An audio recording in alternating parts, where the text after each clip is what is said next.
Hi, welcome to the first episode of Moments with Monica. I'm Monica, and this is a little vlog about a lot of different things: fiber, sewing, crafting, creating, all of that wonderful stuff. But first, a little backstory on me because I was asked to tell you guys about myself. I am here in California, Southern California. I used to be a lot of different things, from second grade teacher to professional chef, caterer, personal trainer, fitness instructor, dance instructor, lots of different things. But throughout my whole life, sewing and knitting and crocheting and crafting has been a big part of it. So first off, I'm married, and me and my husband, we live in a little fixer-upper out in the country here in Southern California, and I tend to sub for the school district before COVID. Before COVID happened, I was subbing quite a bit for the school district in special ed. I'm fluent in American Sign Language as well as in Spanish, and English being my first language. Originally, I was born in Boston and then spent childhood and through high school into college in Texas. Then, as an adult, moved to San Diego, California. So that's a little abbreviated version of some of the things about me. We don't have any children yet. We would still love to have children, whether they're natural, adopted, and all of the above, foster. We want to do all of those wonderful things and experience that here in life. But we do have cats. Right now we have 5 cats, all girls, adopted. One is the mother of the other 3, and the other one is simply an adopted feral cat from when she was a kitten. So there you go. That's our feline family. And that's a little bit about me. Now I'll go into some of the questions that you wanted to know. And I wrote them all down so I wouldn't forget anything. So the first thing that I was asked about was, where did I learn to spin fiber? I actually learned this in Colorado. About 2 years into our marriage, we went to Colorado to visit some friends of my husband. And while we were there, we visited a lot of different yarn stores because I was knitting and crocheting then. Nothing like that it hadn't changed. It was all still the same. But being Colorado, it had tons of yarn stores. And one in particular yarn store that we went to had drop spindles. And the woman there said, "Have I ever used a drop spindle?" And I said, "No, I've never spun any fiber at all. I just buy them from the store, buy them from shops, and get them there." And she said, "How would you like to learn?" Next thing you know, she's sitting down and I'm having a one-on-one lesson in how to spin. And I loved it. I loved using my drop spindle, and I only have the one drop spindle. Flash forward to 2020, and COVID happens. I'm not working at the school district because schools are closed. I'm not working at the university teaching. Schools are closed. All of those type of educational facilities were closed. So I've got all this extra time to do things at home. I decided this is a good time to start researching spinning wheels. Why not? I have all this time. I love yarn. I love working with yarn. Why not make some of my own? So I researched a couple of spinning companies, and I kept seeing this advertisement for a small one, for a nano, electric eel. They're tiny. It's only about this big. And they just happened to be having a sale. And I said, well, this is pretty cool. I have the chance to get one. So checked out the sale, asked a lot of different people that I knew that were spinners here in San Diego and other states. Said, what do you know about this company? What are the reports? Do you like it? Do you have any problems? I wanted to know before I invested, sale or not, before I invest my money, I wanted to make sure that it was going to be something that was going to be worthwhile. It turned out to be so. It only took about a month to get here because, like I said, COVID full swing by then, and it was hard to get anything delivered. in a short amount of time. You just had to wait, and you just knew, okay, well, this is just how things are going to be for a little bit. And I waited, and it showed up sooner than later because it was expected 6 weeks, but it only took 4 weeks. So I was really surprised when I received it, and I was so excited. And I opened up the box, and there it was, and it's purple, which, if you don't know, now you're going to know. Purple is my favorite color. So I got my little nano, and I started practicing spinning on it, and I had some fiber left over from my trip to Colorado, and it was Angora. I should not have tried Angora first.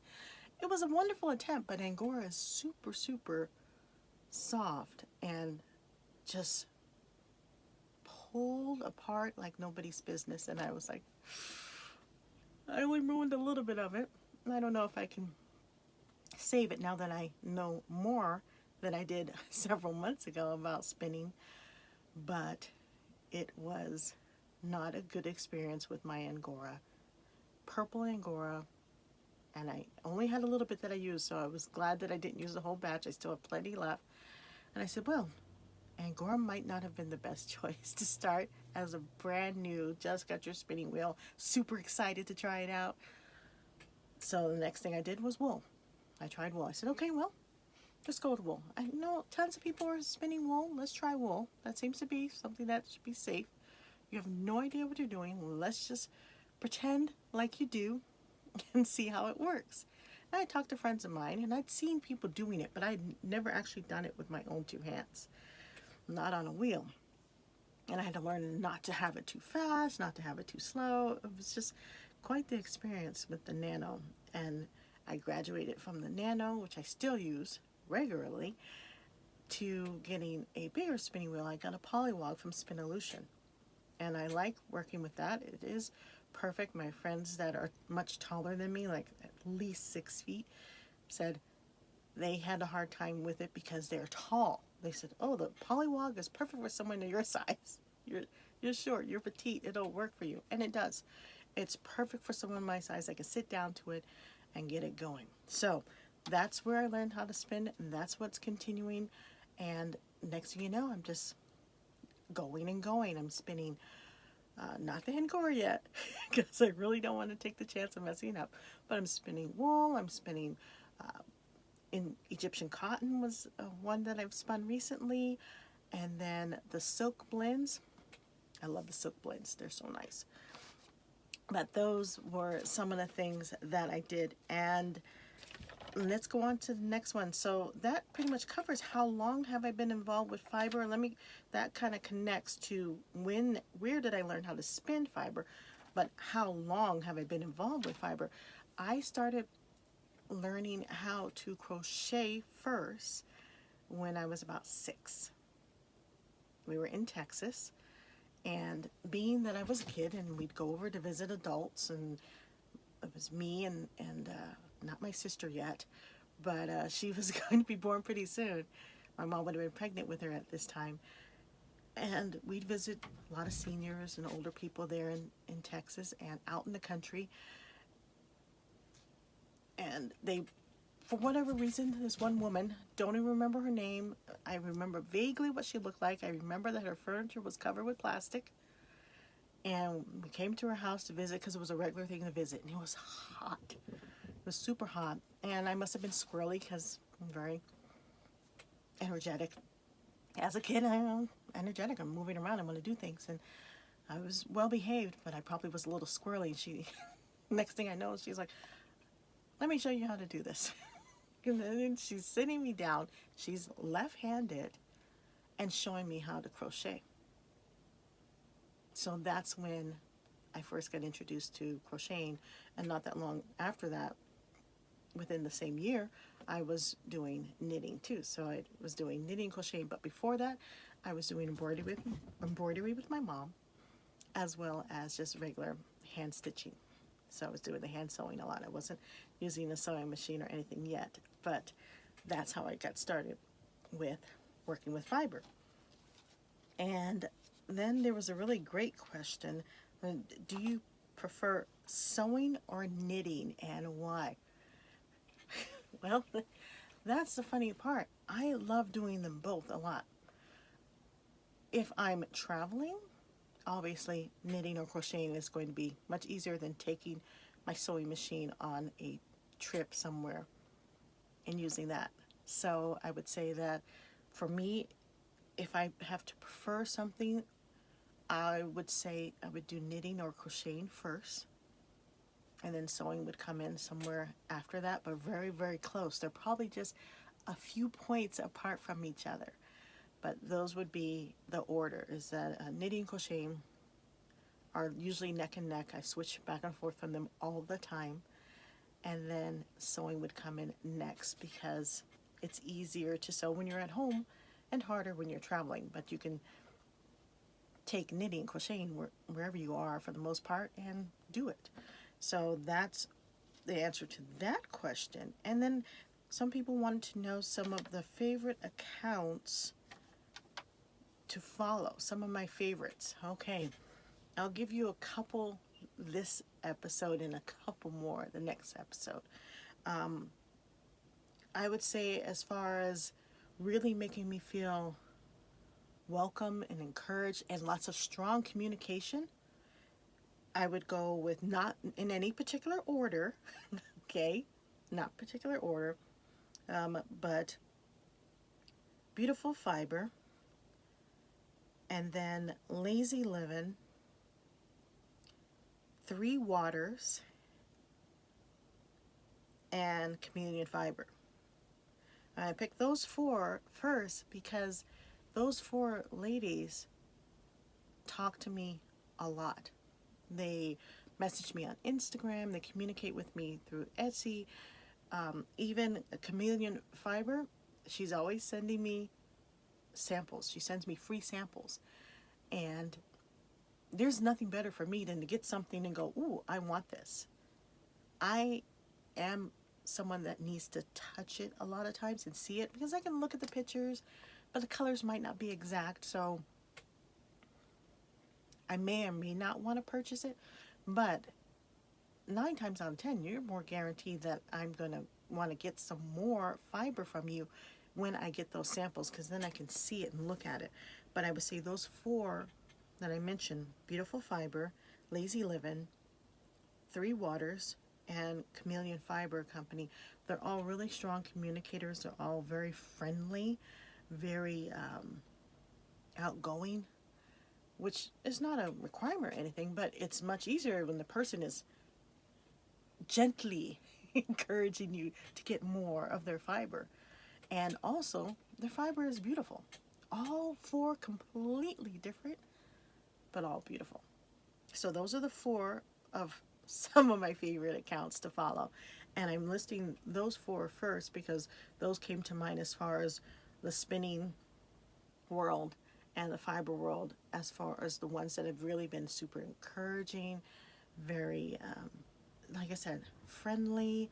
Their Instagram feed always has something interesting going on, whether it's pictures of their sheep, whether it's pictures of them just spinning, whether it's pictures of them making the bats. Doesn't matter to me. It's always something very interesting, and goes, ooh, I like that color. Oh, I like what she's doing. And if I ask a question, 9 times out of 10, they get back to me that same day. Almost 10 out of 10. There's not a huge time difference because we're all in the States, so it's so much easier to communicate with someone that's here than someone that's overseas, because of the time difference is not bad. It's just, I know that Chameleon Fiber is in Texas, so I'm dealing with that little bit of a difference in time. But other than that, for the most part, when I'm online, they're online, and vice versa, and it's really nice to talk to them. So let's see, I answered where did I learn to spin fiber, some favorite accounts to follow, if I preferred sewing or knitting and why. I explained all of that. And then how long I've been involved with fiber. All of those things have been covered. So there you go. This is my first episode of Moments with Monica, and I hope that you have enjoyed hearing about the things that I'm into, a little bit about me.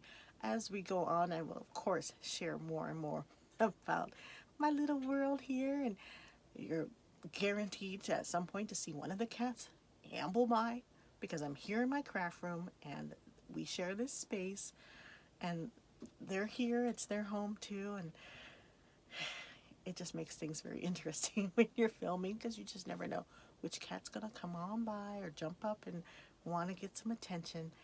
But there you go. So, episode 1 of Moments with Monica. Thank you for watching. Thank you for your time. And until episode 2, I want to thank you for spending this little bit of time with me. Go ahead and hit that subscribe button. You'll be notified of episode 2 and so on and so forth.